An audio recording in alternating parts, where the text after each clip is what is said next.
The first thing Taren Booth noticed when he opened his apartment door was the smell of ozone and wet copper.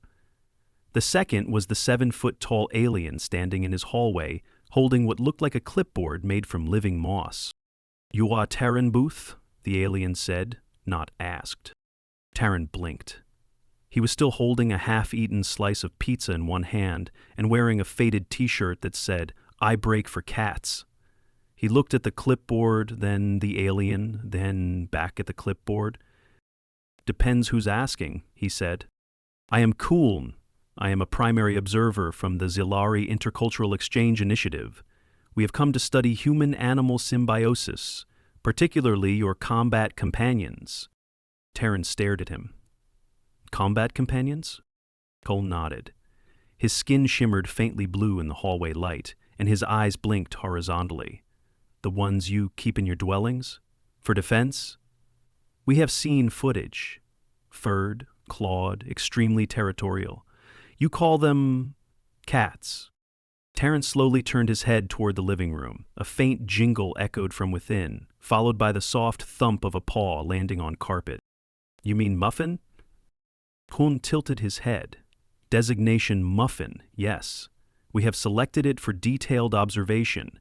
It is suspected to be a high-threat species based on available footage." Taren considered closing the door, not slamming it, just gently, firmly shutting it and pretending today never happened. Instead, he sighed, stepped aside, and gestured inside. "Well, come in, I guess. She's asleep on the windowsill. Just don't step on the laser pointer."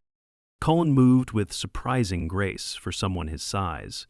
He ducked under the doorframe and surveyed the room with caution, scanning corners and soft furniture like he expected an ambush. Muffin, a plump tabby with one torn ear and a habit of drooling in her sleep, cracked one eye open. She yawned, showing off a row of small, blunt teeth, then promptly rolled onto her back and began snoring. Kuln froze. It exposed its belly. "Is this a threat display?" "No," Taren said, walking past him to toss the pizza crust into the trash. "It means she trusts you. Or she's too lazy to move. One of the two. But she is a predator. She's a couch ornament. Don't make any sudden moves and she might let you pet her." Kuln carefully unfolded a small scanner from his belt and pointed it at Muffin. The device beeped softly, then immediately displayed a red warning. "Vital signs erratic, defensive posture uncertain, preparatory energy reserves high." "She's fat," Taren said. "That's what the scanner picked up. She's not going to attack you." But Kuln didn't move. "We have reviewed over 1 million human visual records. Cats have been seen startling humans into unconsciousness, launching themselves from hidden locations, and causing structural damage by indirect means." "You watched YouTube?" Kuln hesitated. "Yes." Taren pinched the bridge of his nose. "Let me guess, your species doesn't have pets." "We do not keep volatile life forms inside our dwellings. That is considered high-risk behavior." "Right. Well, Muffin hasn't voluntarily moved in 6 hours, so I think you're safe." Pranks Calder cautiously took a slow step forward. Muffin twitched once, then let out a soft wheeze and extended one paw toward the sunlight streaming through the window. Taren sat on the couch and picked up the remote. "You want to sit, or are you going to stand there like you're waiting for her to explode?" Kuln slowly lowered himself onto the armchair, which creaked under his weight. His eyes never left Muffin. "What is the purpose of this cat?" "Company, comfort. Sometimes she chases a bug. Mostly just, she's here." Kuln seemed confused. "It does not protect you." "Well, sometimes she yells at the mailman." "That is insufficient deterrence." Taren shrugged. "It's not about that. She's just family." Kuln leaned forward. "May I interface? You want to pet her? I wish to initiate contact." "Sure, just go slow." Kuln extended one hand, his long fingers trembling slightly. Muffin, without opening her eyes, reached up and lightly batted his knuckles. Then she rolled over and settled deeper into the blanket. Kuln looked stunned. "She made contact?" "She likes you," Taren said. "That's rare." Kuln sat back in silence for a long moment. Then he pulled out his moss clipboard again and tapped several sections that lit up with soft pulses of green. This is contrary to all data. She has not attempted to dominate the room, attack, or assert territory. She appears sleepy. She's old. Had a rough couple years before I got her. Now she just naps and eats snacks. Kuln looked around the apartment. You live alone? Taren hesitated. Yeah. For now? Yet you share your space with a predator who contributes no tangible value. I wouldn't say no value. She makes the place feel less empty. Bowles seemed to process that. She fulfills an emotional role. That's one way to put it. Kuln stood abruptly. I must submit this anomaly to the council. Do not remove the cat from this location. I wasn't planning on it. Kuln moved to the door, paused, then turned back. Do all humans keep such creatures? Not all. But a lot of us do. Kuln nodded solemnly. Then we have much to learn. He left without another word. Taren sat quietly for a while, then glanced at Muffin. She was now upside down, with her tail twitching lazily. You freaked out an alien just by sleeping? He muttered. You're something else. Muffin sneezed, then resumed snoring. 3 days later, the knock came again. Taren opened the door, expecting another alien. What he got instead was 3. Kuln was flanked by 2 others, one much shorter, with translucent skin, and the other taller and darker, with a heavy backpack. This is Vrex and Tallow, Coleman said. They are junior observers. They need to conduct field analysis. Stuttering scratched his head. Field analysis of Muffin? Yeah. West Zongol, Shim hasn't moved since yesterday. Excellent, said the shorter one, Vrex. We brought measuring instruments. Tallow spoke next. His voice sounded like gravel being stirred in a jar. We also brought a sample of our own symbiotic companion for comparison. Taren leaned forward and saw a narrow cage tucked under Tallow's arm. Inside, something small and spiny clung to the bars, watching him with too many eyes. I'm not letting that thing near my cat. Agreed, Kuln said. This is only for visual comparison. Taren stepped aside again. Fine, but if Muffin wakes up and decides to claw someone, I'm not responsible. Inside, Muffin had shifted positions just enough to drape her tail dramatically over the edge of the windowsill. She opened one eye as the aliens entered, gave them a cursory glance, and went back to sleep. Brex set up a small scanner and started taking readings. Heart rate low, breathing shallow, no signs of agitation. Tallow placed his cage on the table. The creature inside hissed softly. Kuln watched Muffin. She is not territorial. She is not aggressive. She is peaceful. Lazy, Taren corrected. Is it possible, Vrex asked, that this species has been misrepresented? You think? Suddenly the cage rattled. The alien creature inside made a high-pitched chirp, and Muffin's ears twitched. She lifted her head, stared at it for a moment, then hopped down with surprising grace for her size. Tallow tensed. She's approaching. Muffin padded over, sniffed the cage once, then turned away and jumped into Taren's lap. Taren winced. Ow, claws, Muffin! She turned 3 circles, curled up, and closed her eyes. Kuln looked stunned. She chose to rest on you. Hazel, she does that. Especially if I'm wearing... Tallow leaned in. This is not behavior consistent with a battle companion. She was never a battle companion. She was a stray I found behind a diner. Rex stepped back from the scanner. This changes our approach entirely. We must reevaluate our assumptions. Good, Taren said. Now, unless you guys brought tuna, she's going to nap here for the next few hours. Kulni looked thoughtful. What does she require for optimal comfort? Warmth, soft blankets, occasional bribery via treats. We must collect these items. Tallow nodded. I will requisition supplies. Kuln turned to Taren. May we return tomorrow with appropriate comfort provisions? Taren grinned. Sure. She'll still be here. probably in the same spot. The aliens filed out, already discussing thermal pads and pheromone diffusers. Muffin didn't stir once. Taren leaned back, careful not to disturb her. You've got 3 interstellar scholars obsessed with you. That's got to be worth something. Muffin flicked her tail once in acknowledgement. Muffin was lying belly up on top of a heated blanket with her eyes half closed and her tongue slightly sticking out. The blanket had been brought by Tallow, who returned the following afternoon with a silent reverence that suggested he believed it might be laid on a ceremonial altar. It emitted a consistent low warmth, matched to the optimal feline thermal zone, which Tallow claimed had required 3 hours of observing sunlit sidewalk temperatures in suburban neighborhoods. He has accepted it, Tallow whispered, crouching beside the coffee table. This is auspicious. Taren, who was on his 2nd cup of instant coffee and 4th hour of pretending the day wasn't happening, merely grunted. He'd stopped asking questions. The alien visitors had arrived at noon. It was now closer to dusk. No one had left. Kuln stood near the window, taking notes on a thin strand of glowing fiber he occasionally tugged out of his sleeve.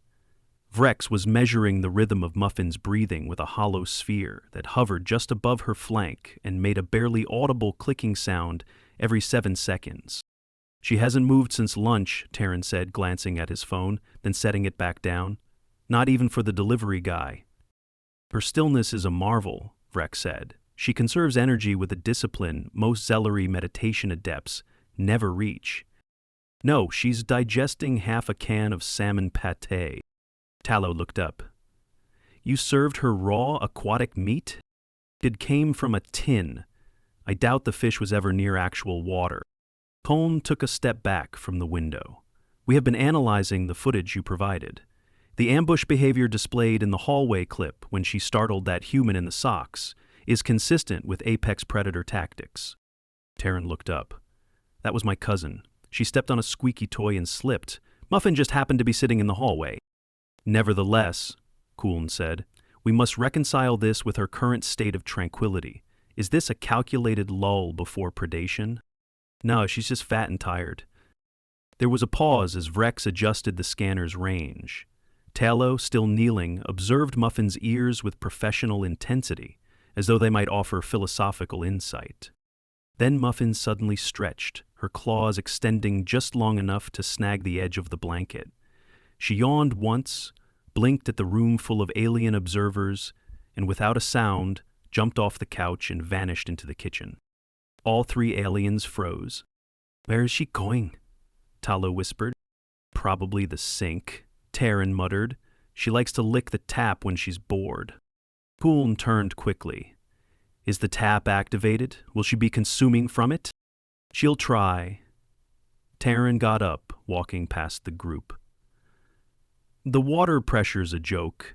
She usually gives up after a minute and stares at it like it personally offended her. They followed him, careful to remain behind a respectable distance, as though Muffin might double back and issue a challenge. In the kitchen, Muffin was already perched with both front paws in the sink, her nose pressed to the faucet. Her tail swatted the air with mild irritation. Taren leaned over and twisted the handle. The faucet sputtered once, then produced a slow, uneven drip. Muffin began lapping at the droplets with focus and dignity. Kuln moved beside him. She prefers this to the bowl? Apparently yes. But it is inefficient.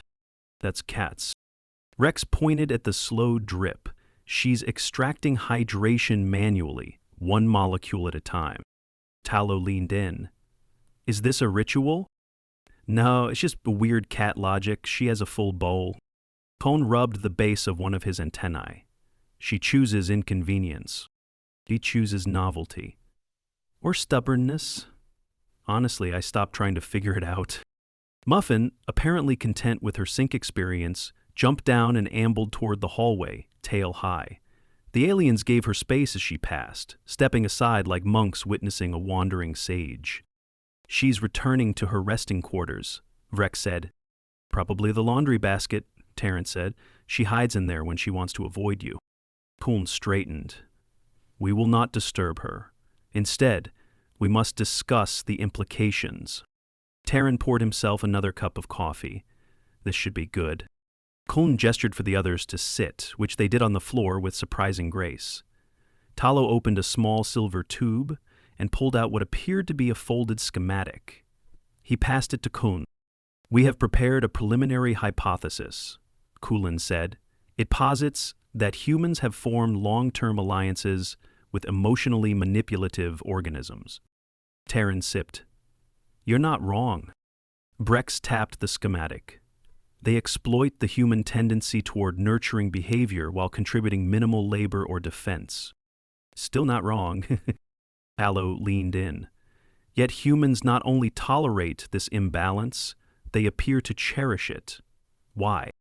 "Because we're not always transactional," Taren said. "We like companionship, even if it's messy, even if it costs us sleep, money, or the occasional shredded couch." Kuln narrowed his eyes. "But they provide no strategic advantage. Don't underestimate emotional stability. The world's a mess. Sometimes having a warm lump next to you is the only thing keeping you from falling apart." The room went quiet. Outside, the sun had dipped below the rooftops, casting the kitchen in a soft orange glow. Vrex looked down. "On our world, emotional regulation is chemical, prescribed, administered through neural mists. Sounds efficient. Soulless, but efficient." Talos scratched at his chin ridge thoughtfully. "Your species allows chaos and calls it love." Taren leaned against the counter. "Sometimes it is. Sometimes it's just a creature who won't leave because you feed it and it's too lazy to find somewhere else." Kuln stood. "We need to see more. Not just Muffin. Others like her. We have reviewed public footage overexposed, overly edited. We need direct observation." Taren raised an eyebrow. "You want to meet more cats?" "Yes, in varied environments, urban, rural, confined, semi-feral." "You planning a field trip?" "We've submitted a request to the local municipal database for addresses of registered felines. Many humans welcome visitors for, what is it called, socialization sessions? Tat cafes?" "Correct." Taren nodded slowly. "You're going to traumatize a barista. Will you join us?" "I don't usually spend my weekends watching strangers pet cats, but I guess I've done worse." Kuln's eyes glowed faintly. "We depart tomorrow morning. We have secured a transport unit styled to resemble a food delivery vehicle to avoid attracting attention." Taren sipped again. "You're disguising yourselves as pizza guys?" "Yes." He paused. "I have to see this." Just then, Muffin padded back into the kitchen, tail low, eyes half-lidded. She walked past all of them without pause, leapt back onto the couch in the living room and curled into a tight ball. Within seconds, she was asleep again. No one spoke. Then, Talo whispered, "She has completed her circuit." Taren laughed into his mug. "You mean she took a lap?" "We will record this behavior pattern." Kuln nodded. "The data must be thorough. You're going to have a very strange report to submit." "We already do." Taren set the mug down. "All right, pizza van tomorrow, but I'm not wearing a uniform." "No need," Kuln said. "You already possess the aura of casual authority." Taren thought about that for a moment. "I think that was a compliment." Muffin stirred slightly, then let out a long, slow sigh that filled the room with an audible sense of finality. The alien stood in respectful silence. Taren crossed his arms. "You know, she's probably dreaming about empty cardboard boxes." Kuln nodded. "Then her imagination is as baffling as her behavior." Breck stood, folding away his scanner. "Tomorrow we study the colony specimens." "Tomorrow," Taren said, "you're going to meet 20 more Muffins." Talo's eyes widened. "We are not ready. No one ever is." The van was painted to look like it belonged to a local sandwich chain, but the illusion fell apart as soon as the side doors slid open and a dense fog of sterilized air hissed out. Inside, the seats were arranged in a semicircle, facing an illuminated display that pulsed with real-time data about humidity, air particles, and something labeled mood signature variance. Taren climbed in last, juggling a paper bag of pastries and a large coffee. He nodded at the three aliens already seated, who were quietly adjusting their equipment around a central console. "You realize no one's going to believe you're delivering turkey clubs with all that glowing tech," he said, settling into a jump seat and balancing his drink on his knee. "Camouflage is not intended for close scrutiny," said Vrex, who was tightening a band around his left wrist that translated his vitals into a soft hum. "It merely discourages premature engagement." "It discourages tipping, too," Taren muttered. "We have no intention of accepting currency," said Kuln. "Today is for data retrieval and behavioral immersion. You're about to immerse yourselves in a room full of cats hopped up on treats and attention. Hope your sensors can handle hairballs." The van pulled away from Taren's building with a low hum. It took 20 minutes to reach the Cat Cafe, a converted bakery with a two-room setup, drinks and snacks on one side, supervised feline chaos on the other. The aliens had scheduled a private reservation under the name Research Group Z, which the owner had assumed was an eccentric college club. She greeted them with a visible pause when she saw Taren, accompanied by what could only be described as 3 humanoid jellyfish in oversized coats. "They're exchange visitors," Taren explained, handing over a waiver and a subtle nod that said, "Please don't question this too hard." Inside the feline enclosure, the air smelled faintly of lavender and dry kibble. Cushions were scattered across the floor, cat towers lined the walls, and a large sun lamp bathed the center of the room in artificial daylight. 7 cats lounged in various stages of indifference, while one ginger tabby sat perched atop a bookshelf, watching the newcomers with frank suspicion. Tallow crouched immediately, scanning the floor with a palm-sized disc. No territorial markings. Environment appears neutral. "They're used to visitors," said Taren. "Tourists, kids, bachelorette parties, you name it." Kuln stepped forward and extended a small, clear panel in front of his face. "We will begin passive observation. No physical contact unless initiated by the subject. You're going to get ignored. That is within expected parameters." The aliens positioned themselves at different points around the room. Vrex took notes while a sleek gray cat rubbed against his leg once, then wandered off. Kulnis tracked a calico's movement as it wound between table legs. Tallow sat perfectly still as 2 kittens climbed his coat and fell asleep on his lap within 5 minutes. Taren sipped his coffee and leaned against the counter. "You're remarkably calm for a guy being used as a mattress." "I have ceased motion to avoid disrupting the subject's trust," Tallow said softly. "They generate warmth beyond predicted thresholds. They're basically hot water bottles with opinions." One of the cafe staff brought in a tray of string toys and feathered wands. She paused, eyeing the aliens. "They're observational researchers," Taren said. She blinked. "Like behavior studies?" "Exactly," Kuln replied. "We are examining interspecies social dynamics." She gave a cautious nod and set the tray down near the window. Once she left, Vrex picked up a wand toy and turned to Taren. "Are we permitted to engage?" "Yeah, but don't expect instant success. You've got to earn it." Vrex waved the toy. A sleek black cat stared at him, unmoving. He tried again. This time the cat yawned, turned around, and showed its back. Taren chuckled. Kuln was still tracking the calico, who jumped onto a hammock suspended beneath the window. "This one has shifted elevation twice in pursuit of warmth." She selected a spot with optimal solar exposure. "Yeah, she's old. Her name's Pumpkin. She's been here since the place opened." "Longevity?" "About 13 years. Had a rough start, but she's mellowed out."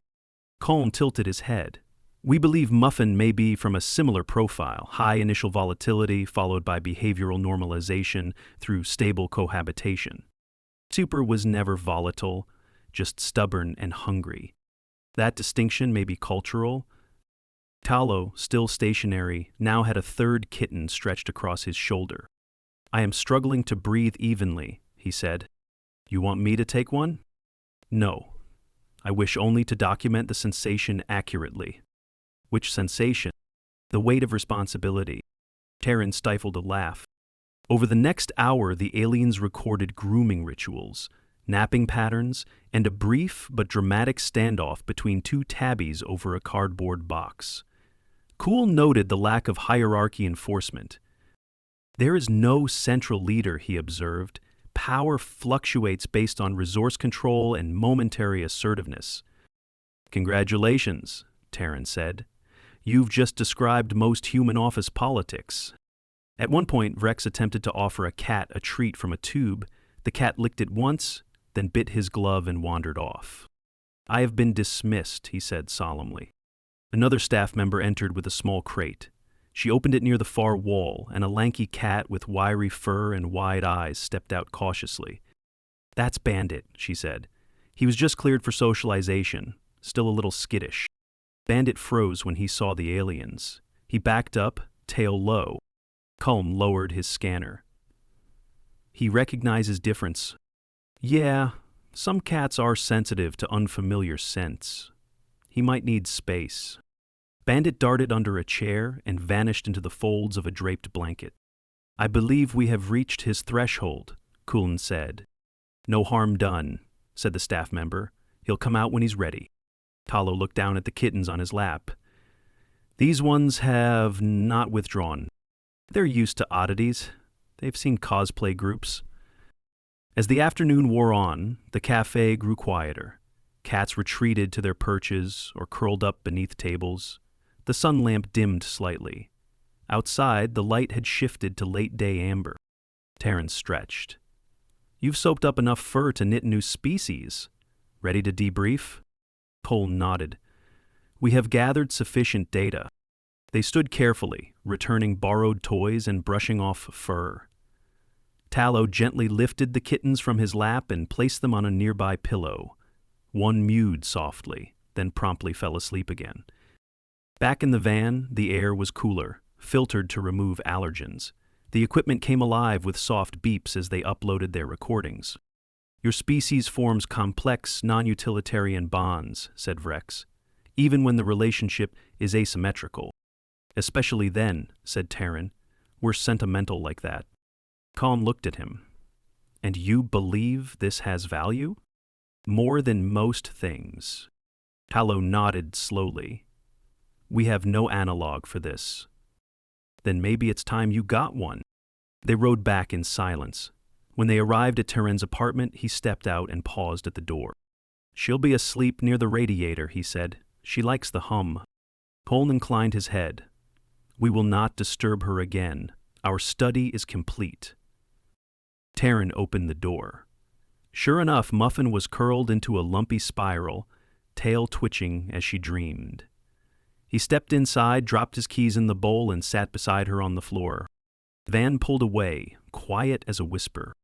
Muffin opened one eye, lifted her head briefly, then settled again against his leg. He reached down and scratched the spot beneath her chin. Don't worry, he said. They finally get it. She didn't move, but he could swear the purring got louder.